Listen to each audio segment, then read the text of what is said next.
Dear students, so we will move forward. कल हमने EMF है ना और पोटेंशियल डिफरेंस के बारे में थोड़ा सा पढ़ा था। क्या था पोटेंशियल डिफरेंस, एक बार थोड़ा सा रिवाइज करेंगे शॉर्ट में फटाफट। पोटेंशियल डिफरेंस बेटा किसे बोलते हैं कि मेरे पास एक हाफ ये सेल है, इलेक्ट्रोकेमिकल सेल, ठीक है, दो इलेक्ट्रोड हो गए मेरे पास, ये एक नेगेटिव है ये एक पॉजिटिव है, ठीक है। इनके बीच में जो हम यहाँ पे V लगा के जो मेजर करते हैं वैल्यू, ठीक है, पोटेंशियल डिफरेंस जो भी वैल्यू आती है वोल्ट में, वो क्या होता है, पोटेंशियल डिफरेंस होता है। अब पोटेंशियल डिफरेंस मेजर करने के लिए डिवाइस कौन सी यूज करते हैं, पोटेंशियोमीटर यूज करते हैं, याद रखना। वैसे तुम्हारे कोर्स में नहीं है लेकिन एक नंबर में कभी पूछ लेता है तो क्या बोलोगे, पोटेंशियोमीटर यूज करते हैं सर जी, ठीक है। अच्छा, ये क्या था, पोटेंशियल डिफरेंस, क्लियर। और इन दोनों के बीच के पोटेंशियल डिफरेंस को, इन दोनों के बीच के पोटेंशियल डिफरेंस को ही हम क्या बोल रहे थे, सेल पोटेंशियल बोल रहे थे। हाँ सर, सेल पोटेंशियल बोल रहे थे, क्लियर। जब रिएक्शन स्टार्ट होना, मतलब जब रिएक्शन स्टार्ट होती है तो जब तक रिएक्शन इक्विलिब्रियम पे नहीं आती है तब तक जो भी पोटेंशियल डिफरेंस मेजर होगा उसको सेल पोटेंशियल बोला जाएगा। ठीक से सुनो, जब तक रिएक्शन चल रही है, एक ऐसी रिएक्शन, एक ऐसी स्टेज आएगी कि उसके बाद रिएक्शन नहीं होगी, जितना रिएक्टेंट उतना प्रोडक्ट, ठीक है, उसे इक्विलिब्रियम बोलते हैं। तो जब वो स्थिति आ जाए तो उस समय क्या होगा बेटा, करंट फ्लो होना बंद हो जाएगा, ठीक है। तो उस समय इन दोनों के बीच में जो पोटेंशियल डिफरेंस आता है उसी सेल पोटेंशियल को हम ईएमएफ यानी इलेक्ट्रोमोटिव फोर्स बोलते हैं, ठीक है। और इनकी दोनों की मैंने अलग से डेफिनेशन भी लिखाई थी, तो ये दोनों चीज क्लियर है तुमको, ठीक है। हमने, अच्छा एक और चीज, हमने कल एक फॉर्मूला पढ़ा था बेटा लास्ट वीडियो में। तो फॉर्मूला क्या था कि अगर हमें ईएमएफ ऑफ द सेल निकालना हो एट स्टैंडर्ड कंडीशन, अभी तो फिलहाल नॉर्मल के लिए ये आ जाएगा, ठीक है, ई कैथोड माइनस ई एनोड, या फिर मैं बोल सकता हूं यहाँ कैथोड की जगह राइट हो सकता है और यहाँ पे एनोड की जगह लेफ्ट हो सकता है, ठीक है, क्योंकि कैथोड हमेशा सॉल्ट ब्रिज के इधर राइट में रहता है और यहाँ पे क्या रहता है, एनोड रहता है। इधर एनोड वाली रिएक्शन लिखते हैं हमेशा इधर, और इधर कैथोड वाली रिएक्शन लिखते हैं इलेक्ट्रोकेमिकल सेल। क्लियर बेटा, यहां तक तुम्हें क्लियर था। अच्छा, ज्यादातर हम ये फॉर्मूला जो यूज करते हैं वो स्टैंडर्ड कंडीशंस पे यूज करते हैं। तो स्टैंडर्ड कंडीशन पे जो ई सेल है उसको क्या बोल देंगे बेटा, ई नॉट सेल बोल देंगे। यहाँ पे भी ई नॉट आ जाएगा, यहाँ भी ई नॉट आ जाएगा। ये स्टैंडर्ड कंडीशन क्या है, टेम्परेचर कितना हो, 298 केल्विन हो, 298 केल्विन हो, और प्रेशर फिक्स कर देंगे या तो 1 बार या 1 atm, और कॉन्सेंट्रेशन, अगर गैस है तो प्रेशर फिक्स करना है, ठीक है, और अगर लिक्विड है हमारे पास तो हम क्या फिक्स करेंगे, ठीक है, कॉन्सेंट्रेशन फिक्स करेंगे, कितनी, 1 मोल। ये स्टैंडर्ड कंडीशन है, ये दोनों क्लियर। इतना हम अभी तक पढ़ चुके थे। ई सेल जो हम निकालते हैं उसे हम नर्स्ट इक्वेशन में और एप्लीकेशन देखेंगे, ठीक है। अब हम चलते हैं कि ये जो स्टैंडर्ड इलेक्ट्रोड पोटेंशियल कैलकुलेट किए गए, ठीक है, अभी तक तो ये हमने फॉर्मूले वाइज देखा, लेकिन प्रैक्टिकली कैसे कैलकुलेट किया गया, एनोड का, कैथोड का, ठीक है। एक रिएक्शन में हमारे पास 2 हाफ सेल होती हैं। अब यहां से नया टॉपिक स्टार्ट हो रहा है, उस टॉपिक का नाम, हेडिंग टाइटल डाल दो, मेजरमेंट ऑफ इलेक्ट्रोड पोटेंशियल। ये एकदम प्रैक्टिकल फंडा है, ठीक है, प्रैक्टिकली कैसे मेजर किया जाता है। तो देखो, एक सेल के अंदर हमारे पास बेटा क्या होता है, तुम जानते हो 2 हाफ सेल होंगी कम से कम, ठीक है, ड्राइंग अच्छी नहीं है लेकिन चलेगा, ठीक है। 2 हाफ सेल होंगी जिसमें से एक कोई कैथोड होगा जो कि हमेशा हम राइट पे रखते हैं, और एक कोई क्या होगा बेटा, हाफ सेल ये वाली कैसे वर्क करेगी, एज ए एनोड, एक इलेक्ट्रोड कैथोड, एक इलेक्ट्रोड एनोड, ठीक है। तो ये पॉसिबल नहीं है कभी भी एक सेल के अंदर कि मैं एक अकेली सेल का जो इलेक्ट्रोड पोटेंशियल है, ठीक है, उसे मेजर कर पाऊं। मेरे को सामने क्या है, कुछ रेफरेंस चाहिए। इसकी वैल्यू कितनी आ रही है, अगर मुझे इसकी वैल्यू मेजर करनी है तो मुझे पहले पूरी सेल का मेजर करना पड़ेगा, फिर मैं बोल सकता हूं, ठीक है, पूरी सेल का मैंने मेजर किया, फिर मैं बोल दूं कि भाई जो दूसरा वाला है उसका मान लो एनोड का क्या आ रहा है, वैल्यू 0 आ रही है, इलेक्ट्रोड पोटेंशियल की उसकी वैल्यू 0 आ रही है। तो जो पूरी सेल का इलेक्ट्रोड पोटेंशियल निकला, पूरी सेल का जो पोटेंशियल निकला जिसको हम ई सेल बोल देते हैं, अगर एक का 0 हो गया तो दूसरे का अपने आप मिल जाएगा। ठीक है, ये समझ में आई बात। एक का कभी अकेले हम निकाल नहीं सकते, ये पॉसिबल नहीं है प्रैक्टिकल। दूसरी बात मैंने क्या बोली कि हम चलो दोनों का निकालते हैं और उनमें से किसी एक का मान लो 0 हो जाता है, जो वैल्यू आ रही है वो क्या आती है, 0 आ जाती है, तो जो ई सेल निकल के आएगा, ये फॉर्मूला होता है ना, ये पढ़ चुके हैं, ई राइट माइनस ई लेफ्ट। तो मैंने बोल दिया भाई लेफ्ट वाले की क्या आ गई वैल्यू, 0 आ गई, तो ये जो सेल का ईएमएफ निकल के आ रहा है वही किसका हो जाएगा, राइट वाले इलेक्ट्रोड की वैल्यू हो जाएगी, है ना। वो मतलब क्या हो जाएगा, रिडक्शन पोटेंशियल। तुम जानते हो यहाँ पे ई कौन से इलेक्ट्रोड पोटेंशियल की बात हो रही है, रिडक्शन इलेक्ट्रोड पोटेंशियल। याद रखना है, बता चुके हैं तुम्हें, कल बताया था, ठीक है, कि आईयूपीएससी ने फिक्स कर दिया ई का मतलब रिडक्शन पोटेंशियल, ऑक्सीडेशन पोटेंशियल नहीं। हालांकि हो सकता है ऑक्सीडेशन, लेकिन हर बार कंफ्यूजन नहीं करनी है, इसलिए एक बार फिक्स कर दिया, हमेशा क्या लेना है, रिडक्शन। यहां तक क्लियर। अच्छा, तो 0 किसका होगा, अब बात आई चूज करने की कि 0 किसका होगा, उसी को तो लेंगे, हर किसी को तो उठा के डाल नहीं देंगे हाफ सेल बनाने के लिए। तो क्या किया गया, जब ढूंढा गया कि ऐसा कौन सा इलेक्ट्रोड बन सकता है, ठीक है, तो एक भाई साहब निकल के आते हैं, ठीक है, और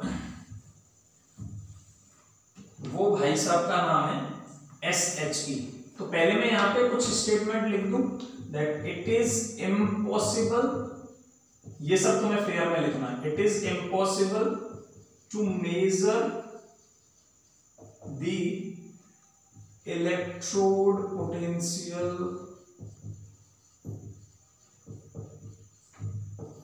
of a half cell in electrochemical cell। ठीक है, therefore that's why क्या किया बेटा हमने, we have to take a reference electrode which should have 0 electrode potential, 0 electrode potential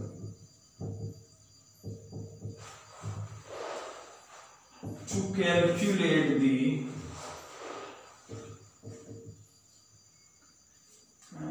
reference, to calculate the E cell of the reaction, या of the electrochemical cell, of the electrochemical cell। ये सब तुम्हें fair करना है, ठीक है, of the electrochemical cell which will reflect the value of, which will exactly reflect the value of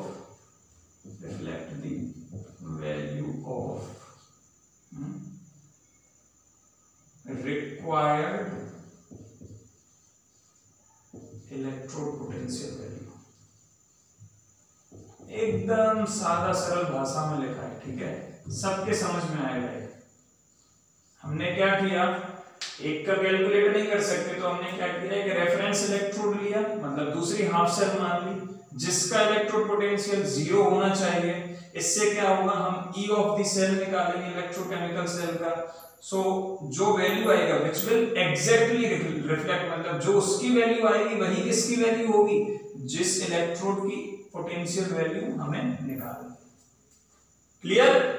चलो अब कौन सा लेते हैं, तो नॉर्मली बोला गया है कि हम लेंगे according to convention we use a reversible hydrogen electrode, very important, reversible hydrogen electrode which is also known as standard hydrogen electrode, standard hydrogen electrode, that is salt में बोल देते हैं SHEC। ठीक है, यहां तक क्लियर हुआ? ठीक है, चलो अब ये SHE क्या होता है, इसकी कंपोजिशन कैसे होगी, बनेगा कैसे, वो डिस्कस करते हैं।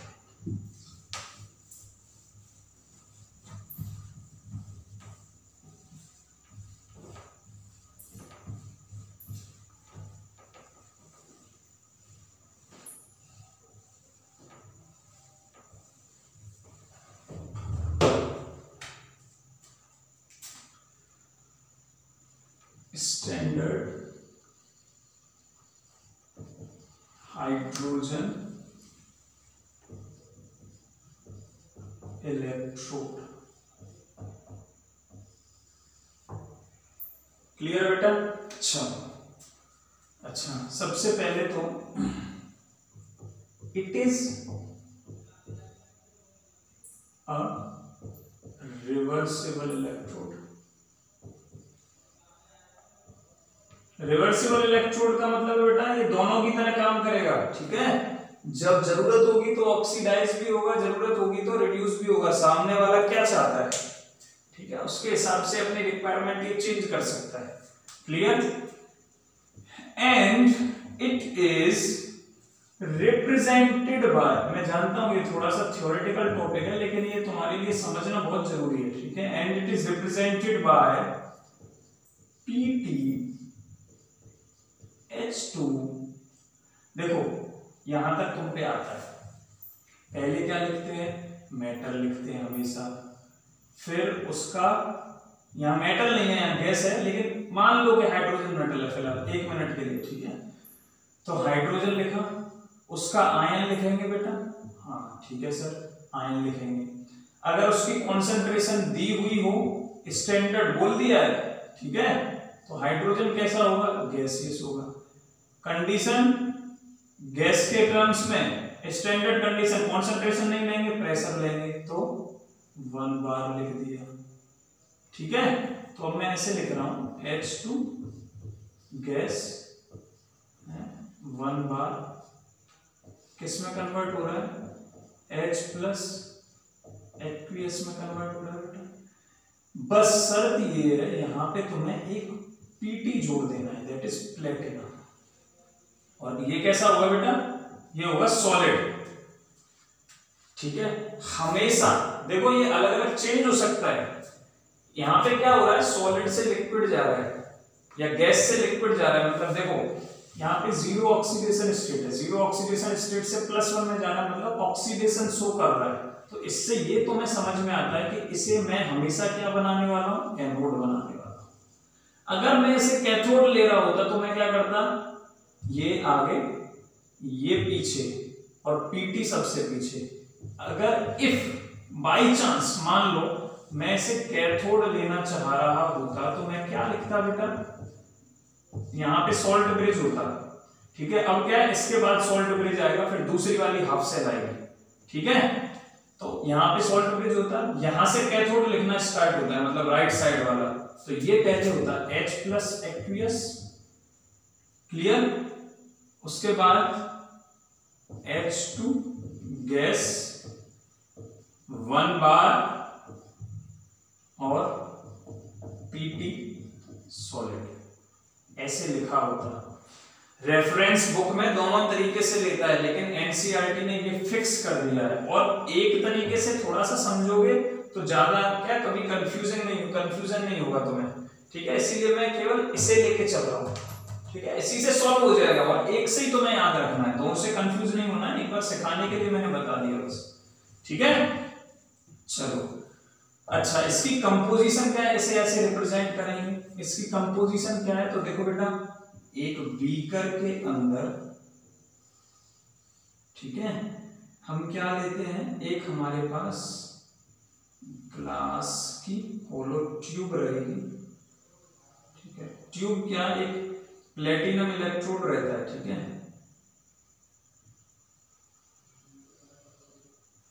ये प्लेटिनम इलेक्ट्रोड, इसके अंदर एक प्लेटिनम वायर रहेगा,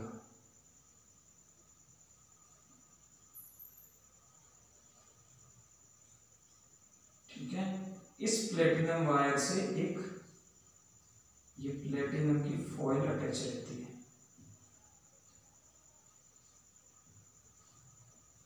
क्लियर।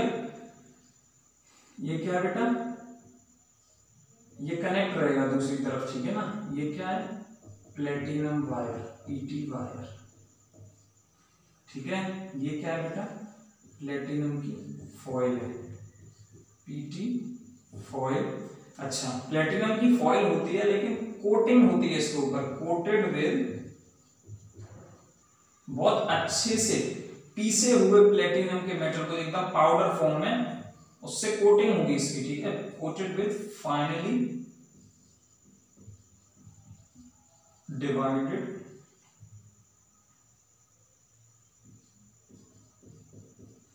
पीटी मेटल, ठीक है, जिससे रिएक्शन अच्छे से हो सके, ठीक है। अच्छा, यहां से ये जो दिख रहा है तुम्हें, देखो तुम्हें समझना चाहिए, एक मैंने ट्यूब अंदर बनाई है जो कि क्लोज है पूरी तरह से, इसमें खाली प्लेटिनम वायर है, उसके ऊपर दूसरी कांच की ट्यूब है, ठीक है। यहाँ पे प्लेटिनम वायर से इसकी रिएक्शन नहीं होने वाली है, ठीक है। जो अब क्या करूंगा मैं, ये जो होलो ट्यूब है इसमें H2 गैस पास करता हूं बेटा, और फिक्स कर रहा हूं एट 1 बार प्रेशर, ठीक है। इसमें H2 गैस पास हुई, ये क्या बबलिंग करेगी। अच्छा, ये इलेक्ट्रोड डिप्ड रहेगा एक एसिड सॉल्यूशन में जो अच्छे से H+ आयंस छोड़ सकता है। एसिड उसे ही तो बोलते हैं जो H+ आयंस रिलीज कर सके, जो प्रोटॉन रिलीज करे, ब्रॉन्स्टेड की डेफिनेशन है, ठीक है। तो ये क्या है, एक एसिड सॉल्यूशन है, H+ आयंस लिख देता हूं, क्या होगा, एसिडिक सॉल्यूशन, ठीक है। जब गैस यहां पे आएगी, ठीक है, तो H+ आयंस यहां से मिल रहे होंगे, तो रिएक्शन होगी किस किस में, H+ के बीच में और H2 गैस वाले इलेक्ट्रॉन्स के बीच में, ठीक है। तो यहां पे बबलिंग हो रही होगी बेटा, गैस जब हम सॉल्यूशन में रिलीज करेंगे, सीधा सारा सोचो ना, पाइप लेके पानी को उसमें छोड़ दो और हवा देना स्टार्ट करो तो बबलिंग होगी अंदर बीकर के, हाँ बस ऐसे बबलिंग हो रही होगी।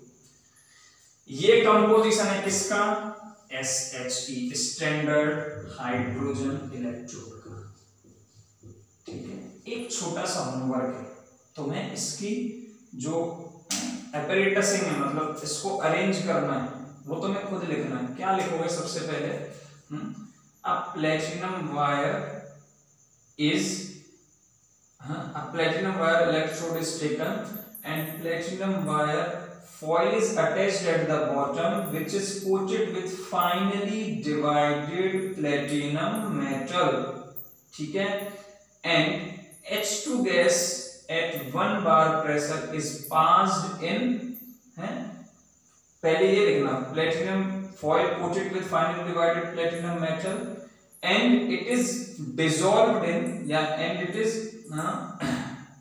क्या बोलेंगे, immersed in an acidic solution, ठीक है। After that H2 gas at 1 bar pressure is passed through it which, या फिर ऐसे लिखो direct, is bubbled into the acidic solution, ठीक है। ये कंपोजिशन है किसकी, स्टैंडर्ड हाइड्रोजन इलेक्ट्रोड की।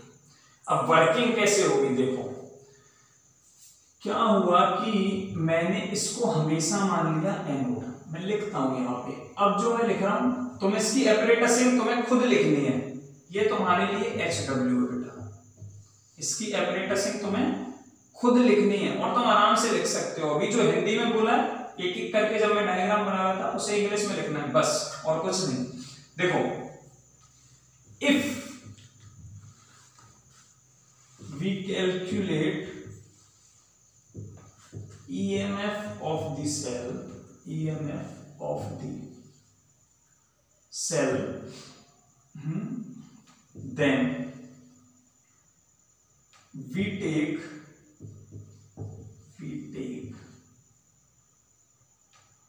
SHE and second half cell, ऐसे लेना है हमेशा।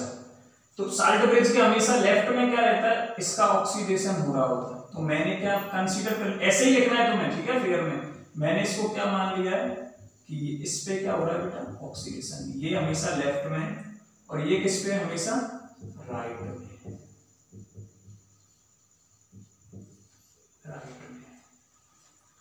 now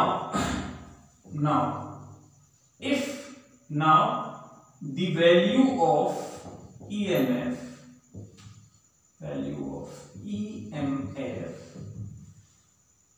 is given by E naught cell. अच्छा, इलेक्ट्रोड कौन सा ले रहे हैं, स्टैंडर्ड हाइड्रोजन इलेक्ट्रोड। तो जो रिडक्शन पोटेंशियल सेल का कैलकुलेट करके आएगा वो कैसा होगा, स्टैंडर्ड सेल पोटेंशियल होगा। समझ में आ रही है ये बात। तो E नॉट सेल क्या आएगा बेटा, हमेशा की तरह E right minus E left. Standard condition में होंगे दोनों, जब एक स्टैंडर्ड में दूसरा भी स्टैंडर्ड में लेना पड़ेगा, ठीक है।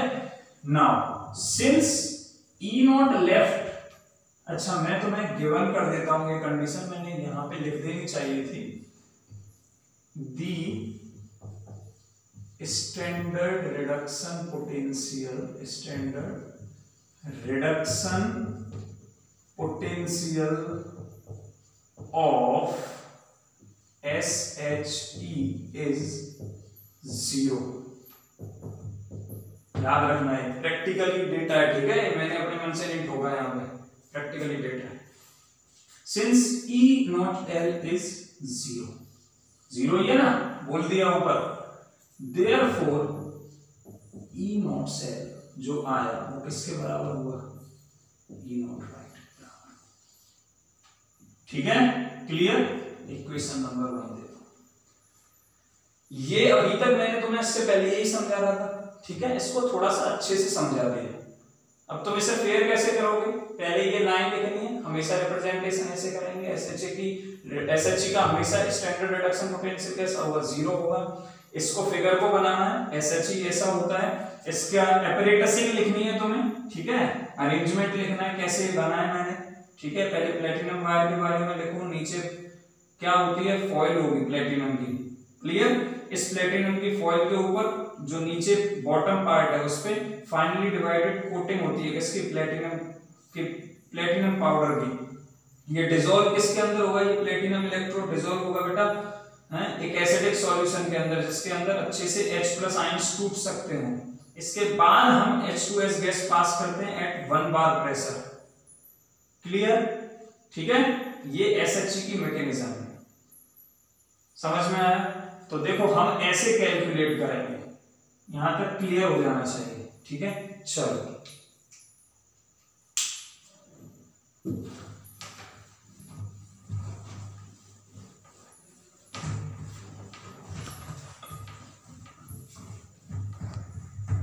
चलो आगे देखते हैं। अभी आगे क्या करना है बेटा, E नॉट सेल निकल आया। चलो अब मैं बोल देता हूं कि इसी तरीके से जब द EMF प्रैक्टिकली डेटा देखा गया कि मैंने एक तरफ तो ले लिया था SHE अभी जो बनाया और दूसरी तरफ ले लिया, तो तुम इसमें अब हेडिंग डाल सकते हो, मेजरमेंट ऑफ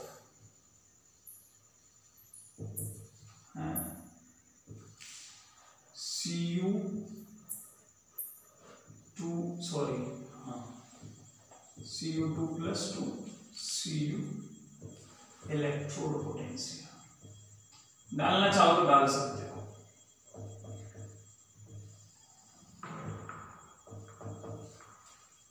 क्लियर? क्या करोगे देखो ठीक से, यहाँ क्या हो रहा है, रिड्यूस हो रही है ऑक्सीडेशन स्टेट 2 प्लस से कहां जा रहा है, ऊपर 0 है, सॉलिड प्योर सॉलिड है तो क्या 0 है, यहाँ एक्वियस है, पहचान जाना है अपने पास, 0 लिखेगा नहीं, ठीक है। यहाँ रिडक्शन हो रहा है मतलब इसको इधर लो, ओके इसको हम इधर ले लेते हैं, ये कॉपर की सेल हो गई, ये सॉल्यूशन किसका हो गया बेटा, CuSO4 का, CuSO4 का सॉल्यूशन, Cu की रॉड, ठीक है। इधर क्या लोगे, इधर लोगे SHE की पूरी मैकेनिज्म बना देनी है, वही अभी जो बनाया था, क्या लिया था नीचे, platinum wire,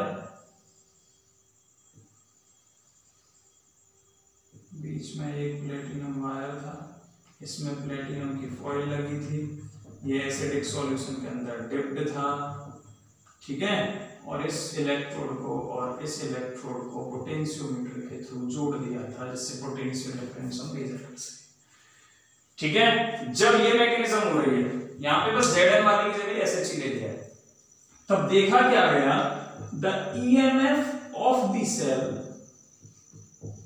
the EMF of the cell, अच्छा चलो इसके लिए बताओ मैं सेल रिप्रेजेंटेशन कैसे लिखूंगा, डायरेक्ट इसे देख के, SHE के लिए तुम्हें पता होना चाहिए कैसे लिखोगे, SHE के लिए हमेशा PT H2 गैस 1 बार और H प्लस, ऑक्सीडेशन पे ले रहे हैं ना लेफ्ट साइड में, तो पहले उसका जो भी सॉलिड गैस लिक्विड जो भी स्टेट है वो, और उसके बाद उसकी आयनिक फॉर्म है ना, एक्वियस फॉर्म, इसके लिए तो ये हो गया। CuSO4 के लिए तुम जानते हो साल्ट ब्रिज बन जाएगा, और सबसे पहले इलेक्ट्रोलाइट लिखते हैं इधर, हाँ सर, Cu2 प्लस पहले आएगा एक्वियस, और बेटा Cu सॉलिड, क्लियर, हाँ, तो ये सेल रिप्रेजेंटेशन आ जाएगी, the EMF of the cell reaction है, सेल रिप्रेजेंटेशन दैट इज, अगर तुमसे 3 नंबर में क्वेश्चन पूछ लेता है खाली ये इतना, तो तुम्हें निकालना आना चाहिए, तुम्हें SHE बनाना है, ये बनाना है, और डायरेक्ट यहाँ पे इसके लिए सेल रिएक्शन लिखनी है, ठीक है, अच्छे से बनाना है, ये नेगेटिव होगा ये पॉजिटिव होगा, ठीक है, अगर इसे एनोड ले रहे हो तो, क्योंकि ये ऑक्सीडेशन पे जाएगा, क्लियर, यहाँ पे वोल्टमीटर से मेजर होगा, यहाँ पे सॉल्ट ब्रिज लगा देना, बस बात खत्म। समझ में आ रही है ना ये बात, मैंने तो रफली बनाया है डायग्राम, चलो दैट इज क्या लिखेंगे, ये सेल रिप्रेजेंटेशन यहां लिखो, PT H2 गैस 1 बार H plus aqueous Cu2 plus aqueous Cu solid, ठीक है। इसके लिए EMF क्या आएगा बेटा, E सेल क्या आएगा, E of Cu2 plus Cu solid minus E of, यहां पे हम क्या ले रहे हैं, रिएक्शन, इसके लिए क्या आएगी बेटा, ऑक्सीडेशन पे जाना चाहिए, मतलब यहां ज्यादा से कम तो यहां कम से ज्यादा, मतलब H से किस में जाएगा, H प्लस में, ठीक है ना, H2 से 2H प्लस में जाएगा, कैसे भी लिख लो, H से H प्लस डायरेक्ट इतना लिख लो, ठीक है, चलेगा। इसकी value 0, therefore E of the cell is कितना आ गया, Cu2 प्लस, और ये जब वैल्यू यहाँ पे कैलकुलेट की गई, ठीक है, इसकी जब प्रैक्टिकल वैल्यू आई बेटा, वो आई पॉजिटिव 0.34 वोल्ट प्लस में, क्लियर, और EH2 प्लस इसकी कितनी है, ठीक है, E ऑफ SHE कितना है बेटा, ये 0 वोल्ट। अब कुछ कंपेयर करना चाहता हूं मैं, अब एक शॉर्टकट बना लो, क्या शॉर्टकट बनाओगे, कि जिसकी, हिंदी में याद रखना है डायलॉग तो तुम्हें, जिसका रिडक्शन पोटेंशियल, क्या बोल रहा हूं, जिसका रिडक्शन पोटेंशियल जितना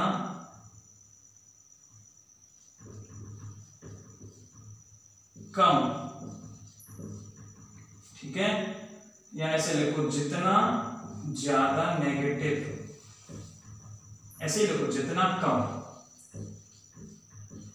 वो उतना अच्छा रिड्यूसिंग एजेंट, उतना अच्छा रिड्यूसिंग एजेंट। बस एक शॉर्टकट फंडा है क्वेश्चंस को सॉल्व करने का, कुछ याद नहीं रखना है, ठीक है, नहीं तो फंस जाओगे। उतना अच्छा रिडक्शन पोटेंशियल। इसके बाद इलेक्ट्रोकेमिकल सीरीज आ रही है, वहां बहुत कंफ्यूजन होती है इन सब चीजों में, ठीक है, इसलिए ये डायलॉग याद रखना बहुत इंपॉर्टेंट है, ठीक है, रट दो इसे।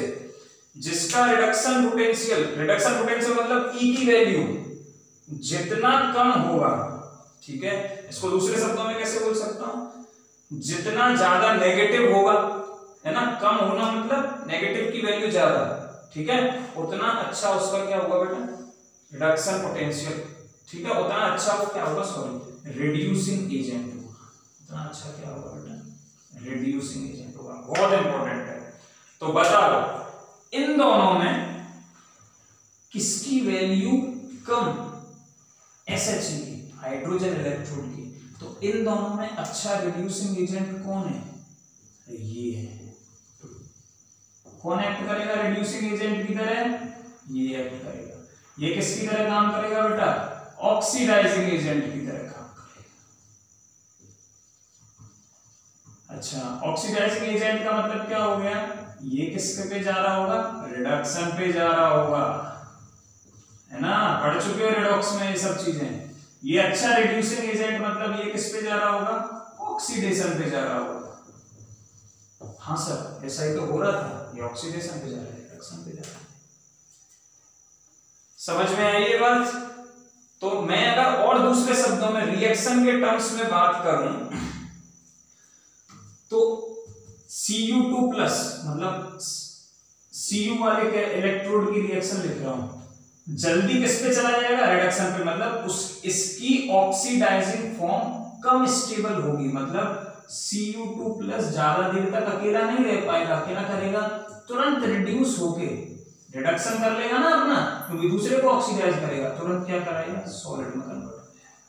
ये कहना चाहता हूं मैं, इसका प्रैक्टिकल मीनिंग क्या हुआ कि जो Cu2 प्लस है वो अपनी ऑक्सीडाइजिंग फॉर्म मतलब हायर ऑक्सीडेशन स्टेट में कम स्टेबल होता है comparative to lower oxidation state. Clear concept. वैसे ही हाइड्रोजन की अगर मैं यहां बात करूंगा इसके कंपैरिजन में, ठीक है, तो क्या ज्यादा स्टेबल आ रहा होगा बेटा, कि जो H2 गैस है वो टूट रही होगी बेटा हाफ H2 एक्वियस आयंस में, हाफ सॉरी ये 2H प्लस दे दो, ठीक है, प्लस 2 इलेक्ट्रॉन्स। अब सही यहां क्लियर हुई ये बात। एक मोल लिया हमने H2 का तो 2H प्लस आयन टूटेंगे, ठीक है, और 2 इलेक्ट्रॉन टूटेंगे। क्लियर। अगर यहाँ खाली हम H लेते तो यहाँ पे 1/2 आ रहा होता, ठीक है, लेकिन मैंने यहाँ H2 लिया इसलिए कोई कंफ्यूजन नहीं रखनी है, ऐसे लिख सकते हो, चाहे हाफ वाला लिख सकते हो, एनसीईआरटी में हाफ वाला लिखा हुआ है, ठीक है, एक बार एनसीईआरटी भी देख लेना। तो यहाँ पे ये दोनों रिएक्शन सही है। क्लियर। ऐसे ही हम किसके लिए कर सकते हैं, Zn के लिए कर सकते हैं। मैं यहीं पे चेंजेस कर रहा हूं लेकिन तुम लोग पूरा डिटेल में सॉल्व कर सकते हो। क्या चेंज कर रहा हूं देखो, अभी मैं मान रहा हूं, मैं अपने आप नहीं कर रहा हूं, ठीक है, मैं क्या बोल दे रहा हूं कि ये ZnSO4 है और ये किसकी रोड हो गई बेटा, Zn की, Zn रोड है। पॉजिटिव नेगेटिव क्या वो भी नहीं पता है मुझे, खाली मैंने तो यहां से वैल्यू मेजर कर ली, कौन सा पॉजिटिव नेगेटिव है ये भी नहीं पता है, ठीक है, ये भी भूल जाओ थोड़ी देर के लिए। मैंने तो यहाँ जो बस एक पॉजिटिव होगा एक नेगेटिव होगा, कोई तो कोई अच्छा रिड्यूसिंग एजेंट होगा, कोई खराब होगा, मतलब कोई अच्छा ऑक्सीडाइजिंग एजेंट होगा। तो पोटेंशियोमीटर लगा के जब वैल्यू चेक करी हमने तो यहाँ कुछ वैल्यू आएगी, ठीक है, अब वो वैल्यू इसी की होगी क्योंकि इसकी तो 0 आ जाती है इस सेल में, तो वही फॉर्मूला इसके लिए लगाओ कि द ईएमएफ, तुम्हें सब कुछ चेंज करना है दोबारा से, ठीक है, और तुम इस वाली सेल के लिए लिखोगे the EMF of the cell of the given cell is of the given cell that is, cell कौन सी है, पीटी ली मैंने, मान लिया है मैंने, ठीक है, क्योंकि मुझे रिडक्शन पोटेंशियल कैलकुलेट करना है। H2 का गैस 1 बार, ठीक है, H प्लस में कन्वर्ट हुआ एक्वियस में, क्लियर बेटा। और यहाँ पे मैं क्या ले रहा हूँ, Zn2 प्लस एक्वियस से किसमें कन्वर्ट हो रहा है, Zn सॉलिड। ये अभी जो मैंने बनाया उसके हिसाब से है, ठीक है, जो राइट में वो राइट में लिख दिया, जो लेफ्ट में वो लेफ्ट में लिख दिया। इसके लिए ईएमएफ कितना आएगा बेटा, ई सेल स्टैंडर्ड स्टेट में होगा वही हमेशा की तरह, ई राइट माइनस ई लेफ्ट कर दो। ई लेफ्ट की वैल्यू क्या है, 0, तो ई राइट मतलब क्या है, ई Zn2 प्लस, लिख दो ना यहां से सीधा Zns, ठीक है, ये आ गई। और ये जो वैल्यू जब देखी गई प्रैक्टिकल पोटेंशियोमीटर पे से, तो इसकी वैल्यू आ रही थी बेटा -0.76 वोल्ट। क्या आ रही थी, -0.76 वोल्ट। कंपेयर करो, और ESHE की क्या होती है, 0। दोनों में से कौन ज्यादा नेगेटिव, ये ज्यादा नेगेटिव है, तो दोनों में अच्छा रिड्यूसिंग एजेंट कौन, ये क्या हुआ, इन दोनों का कंपैरिजन करोगे तो it is good reducing agent,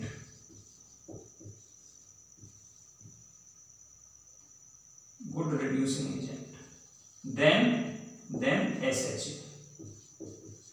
हाँ सर बिल्कुल सही बात है, एकदम क्लियर हो रहा है, ठीक है। गुड रिड्यूसिंग एजेंट है तो क्या कर रहा होगा, इसको ऑक्सीडाइज कर रहा होगा, है ना, इसको क्या कर रहा होगा, ऑक्सीडाइज, सॉरी इसको क्या करेगा, रिड्यूस। अगर खुद रिड्यूसिंग एजेंट अच्छा है तो इसको क्या करेगा, रिड्यूस। और खुद क्या हो रहा होगा, ऑक्सीडाइज।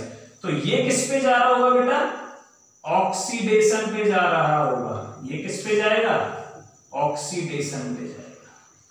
इसका मतलब हमने ये जो बनाया है, ये फिगर कैलकुलेट करने के बाद उलट जाता है, ऐसा होगा, है ना, क्योंकि ऑक्सीडेशन पे हमेशा लेफ्ट साइड रखनी है अपने कन्वीनियंस के लिए, और ये हमेशा रिडक्शन वाले के लिए रखनी है अपनी कन्वीनियंस के लिए, ठीक है। तो ऑक्सीडेशन पे जाएगा, और ये SHE किस पे जाएगा बेटा, रिडक्शन पे जाएगा, क्योंकि अगर ये रिडक्शन पे जाएगा तभी तो अच्छा ऑक्सीडाइजिंग एजेंट होगा, और ये ऑक्सीडेशन पे जाएगा तो अच्छा रिड्यूसिंग एजेंट होगा। समझ में आ गई बात। तो अब हम कुछ कंपैरिजन करते हैं। हमने दो तरीके की वैल्यू कैलकुलेट की, Zn के लिए और Cu2 प्लस के लिए, ठीक है। आज की क्लास थोड़ा सा थ्योरेटिकल रही है, मानता हूं मैं, लेकिन बड़ी इंटरेस्टिंग है। थोड़ा सा तुम दिमाग लगाओगे तो बहुत इजी है तुम्हारे लिए, कोई ज्यादा कठिन नहीं है, ठीक है। कठिन बनने नहीं देंगे, चिंता मत करो, मैं हूं ना। तो देयरफॉर अगर मैं कंपैरिजन करता हूं, SHE इज एक कंक्लूजन निकाल रहा हूं, समराइज कर रहा हूं, ठीक है, समरी अभी तक जो पढ़ा हमने आज। SHE इज अ बेटर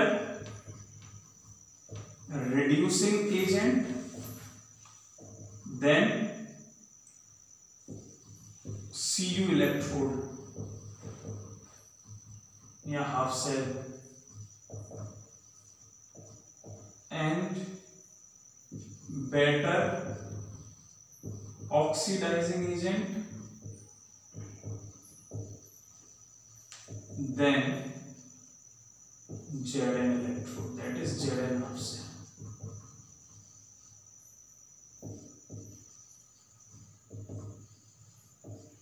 सही बात है, क्लियर। तो अब इन दोनों की वैल्यू हमने ऐसे करके निकाली, कॉपर इलेक्ट्रोड की और Zn इलेक्ट्रोड की अलग अलग वैल्यू निकालते हैं पहले, फिर हम इन दोनों को कंबाइन करके E ऑफ द सेल किसका, डेनियल सेल का कैलकुलेट करते हैं, जो कि 1.1 वोल्ट आता था, ठीक है। देयरफॉर जो हमने निकाला, ठीक है, उनमें ऐसे लिख देना, इक्वेशन नंबर दे देना, ठीक है। From above equations EMF of the Daniell cell, ठीक है, Daniell cell। अच्छा SHE ऐसे हो गया, एक बॉर्डर बनाता हूं मैं कि इधर अच्छा रिड्यूसिंग एजेंट है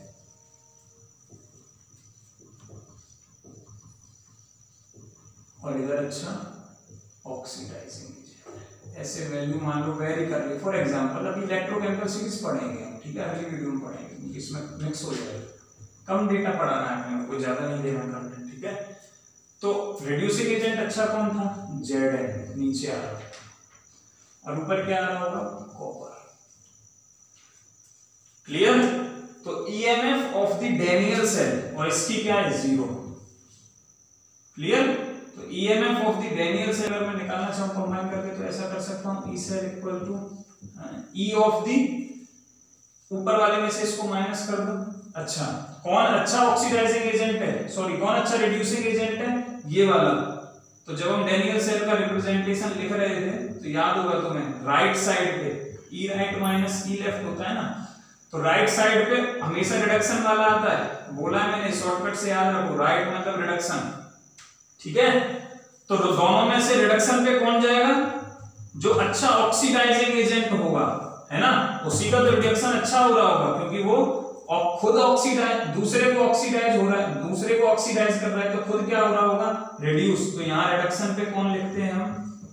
E of the Cu2 plus 2Cu minus.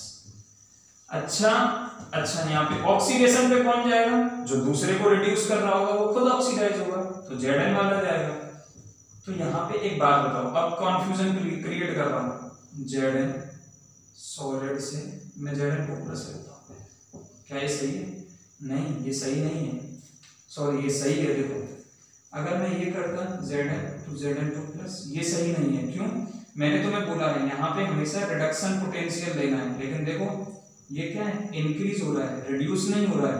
Reduction potential का मतलब क्या होता है? डंडे के आगे वाले पे वैलेंसी ज्यादा, डंडे के पीछे वाले पे वैलेंसी कम होनी चाहिए, ये रिडक्शन पोटेंशियल है, ठीक है। तो वैल्यू रख दो। इसकी कितनी कैलकुलेट की थी हमने? 0.34 वोल्ट माइनस, इसकी कितनी की थी बेटा? Minus 0.76 volt. तो जब E ऑफ द सेल तुम कैलकुलेट करोगे, दैट इज E नॉट, क्योंकि हमने सब स्टैंडर्ड रेफरेंस इलेक्ट्रोड लेके निकाला है, तो ये सब स्टैंडर्ड वैल्यू आएगी। तो यहाँ पे 1.1, ठीक है, 0 वोल्ट आ रहा होगा। इसीलिए डैनियल सेल के लिए हमने डायरेक्ट 1.1 वोल्ट वैल्यू बोल दी थी। क्लियर हुआ? ऐसे तुम खाली Zn और Cu डैनियल सेल के लिए ही नहीं, या केवल अलग अलग इलेक्ट्रोड के लिए ही नहीं निकाल सकते, तुम किसी के लिए भी निकाल सकते हो। Mg2 प्लस Mg का एनसीईआरटी में क्वेश्चन पूछे हैं टेक्स्ट वाले, तुम्हें सॉल्व करने वो तीनों क्वेश्चन, ठीक है। और यहाँ से बहुत सारे आंसर मिलेंगे हमें। ये लेक्चर बहुत इंपॉर्टेंट है हमारे लिए, ये वाला और इससे अगला, ठीक है, जिसमें हमें इलेक्ट्रोकेमिकल सीरीज पढ़ाऊंगा, ठीक है। तो ये दोनों लेक्चर बहुत इंपॉर्टेंट है और इसमें कोई कंफ्यूजन नहीं होनी है तुम्हें। अगर कहीं दिक्कत आती है तो वापस से वीडियो चला के देखो एक बार, मैंने सब एकदम सिस्टमैटिक क्लियर किया है। और तुम्हें फिर भी कोई डाउट है तो मेरे को कमेंट करके पूछ सकते हो। क्लियर बेटा? Thank you.